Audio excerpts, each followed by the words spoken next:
приятели, аз съм Виктор и това е чисто мой нов канал. Именно Вики Студио. И като за първо видео ще готвим. Но преди да ви покажа какво ще готвим, не забравяйте да натиснете един мощен лайк бутон и да се абонирате за канала. А сега елате да ви покажа какви продукти са ни необходими. Пилешко месо, гъби, заквасена сметана, сирене, крема сирене, мактанос, масло, бекон, олио, орехи, лук и не на последно място кори за баница. Нека да започваме! Бум! Сега сме си взели корите и сме се разтопили масълце и по рецепта трябва да намажем корите преди да ги разпределим на 3 равни части, да ги намажем с разтопеното масълце. И сега, след като сме намазали корите с масълце, трябва ето по този начин да ги нарежем на 3 равни части. Ако се чудите какво държа, това ще ни е необходимо за по-късно, но след като, по-скоро за и сега, след като ето така нарежем блестящите кори, това ще е необходимо да ги навием на тях. Ако искате за 2 порции са ви необходими общо 4 кори, аз поне ще направя една порция за мен. Ето и затова са необходими 2 кори. Затова взимаме ето сега, ето тази и ето сега, както са така, слагаме и тръгваме да навиваме. Ето сега тук сме си подготвили мини тъфичка с хартия за печене. Слагаме. После взимаме ето така и тръгваме да навиваме. Трябва да се получи ето такива. Ето ги готовите навити кори и преди да ги сложим във фърната, трябва предварително да ги поръсим с ето този сусам. Поръсваме ги. Ето сега взимаме тези кори и ги слагаме в предварително загрята фурна. Слагаме, без да се опарим, това не е по рецепта. И продължаваме към следващото нещо. Спри! За следващата стъпка са ни необходими сирене, заквасена сметана, трябва обилно да сложим. Това ще ни бъде нещо като ножче.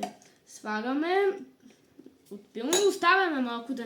И слагаме също и крема сирене, за което ще ни необходимо друга лъжица. И нея слагаме горе-долу ето толкова цялата. И сега сигурно се питате какво ще стане с Бог. Ето това, което сега ще видите на вашите екрани. Именно ето това ще се получи. Този мус. Но продължаваме към следващата стъпка. Вече е време да вадим корите. О, какъв вятър! Ето можете да видите хубавите готови кори. Като мини банички. Време да накълцаме лука. Въобще не ми лети. Стоп камера. Ужасно много лети. Стоп. А вече продължаваме с месото, но преди да го нарежем на парчета, да може да забележите ето тези на всяко едно месте, как има бели ципички и тях трябва да се изчистят. Нищо страшно няма да се случи, ако не ги чистите, но просто ще ви е по-лесно при тъвкането. Затова ще се видим, като ги изчистя. Следващата стъпка е на ситни парченца да нарежем ето този бекон. Чакаме да се отрежем ръкавицата. Мама каза да не режем като касапница. мама може да се покаже на камерата, ако иска. Е загрял цигана, слагаме целия ето този лук. Целия. Ето след като вече се е запържил лука, слагаме бекона, който го нарязахме по-рано. Трябва да внимаваме много с този бекон, защото той е много пръск. Време е, приятели, да добавим ето тези къпки, които, ако си спомняте по-рано във видеото, нарязахме.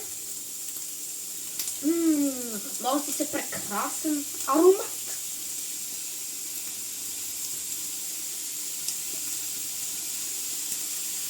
Така, да видите. Дойде момента да сложим ето това месце. Слагаме месцето. Опа! Опа! И след малко, като се запърви, ще сложим ето този чесън. Чесън.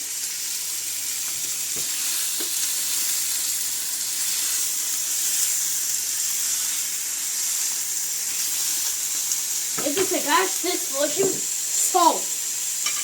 Това да не е захар. Не е сол си е.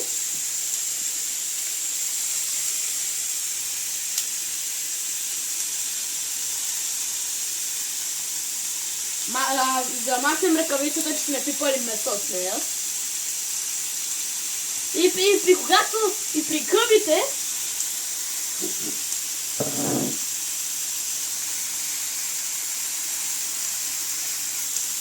също и трябва да добавим и пипер.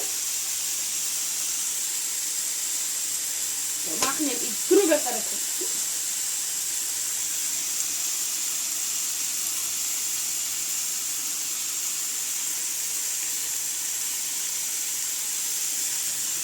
И разбъркваме.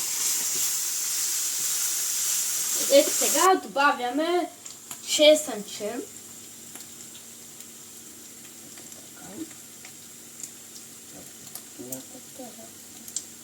И добавяме, може да се ползва да се помага с някой прибор или нещо, но аз като съм забравил.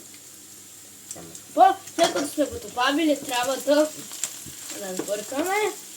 Ето сега добавяме заквасена сметана. Предполагам, че цялото.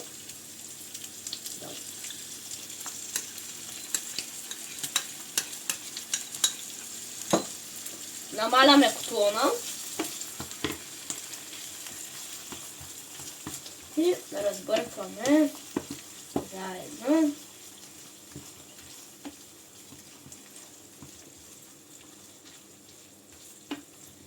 И месото, гъбите и заквасена сметана и там всичко, което добавихме, е официално готово.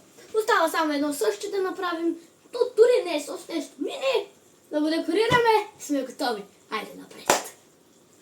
Сега ще запечем орехи за декорация и после ще направим дантела, че забравих да кажа.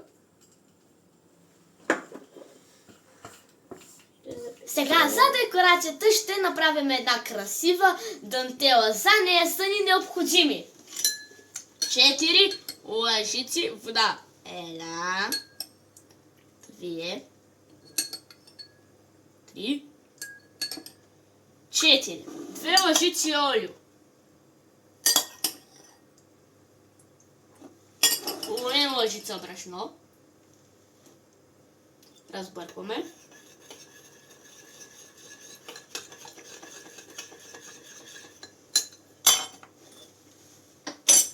И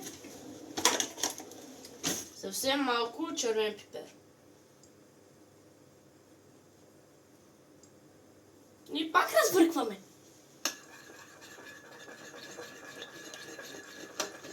А сега тази смес я слагаме на тигана. Взимаме една лъжичка, стараем се, слагаме по средата и чакаме. А сега, докато чакаме тази дантела да стане, взимаме ето този цял магданоз и го слагаме в гореща варяла вода. Сега чакаме мама да го извади. сега, след като сме извадили този лук на нос от горещата вряла вода, го прибавяме към студена ледена вода. И сега трябва да го прецедим. И сега трябва да добавим в този блендър олио. Добавяме олио. И смияме мъгданос. Слагаме мъгданосчето. Включваме си това.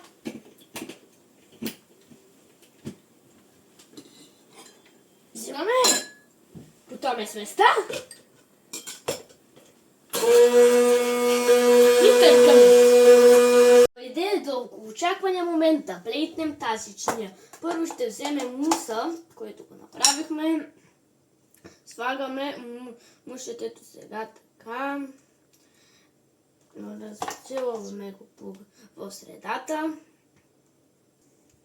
Слагаме. И другата върху друга. Слагаме орехчетата ето така по отстрани. И сега ще сложим ето тези ето така.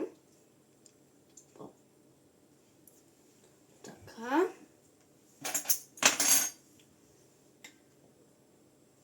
Ето така.